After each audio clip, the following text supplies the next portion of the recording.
holding this hearing and to thank everyone who signed up to testify today or submitting testimony and taking part in this conversation. Too often we see horrific carnage caused by mass shootings, attacks in our schools and in our communities. And although they go less reported in the news, we know countless women and children who've been hurt or killed by an abusive partner with a firearm. We've taken steps over the past few years towards ensuring that dangerous individuals, violent criminals, domestic abusers don't have easy access to firearms.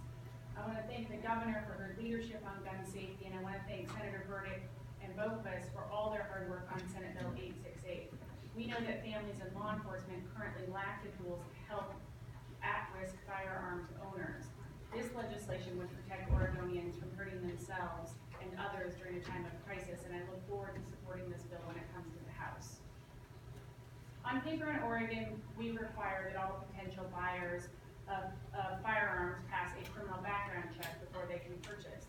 Except in practice, we have a large loophole that allows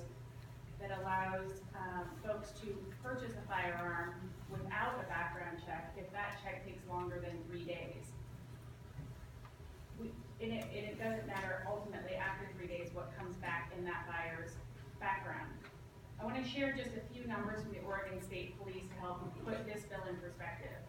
OSP conducts more than 250,000 background checks for gun sales per year.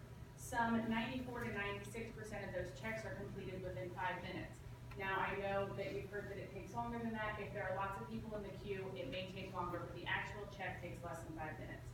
The other 3 to 6% go into something called a pending status, meaning they've been flagged for further review to determine if a buyer is eligible.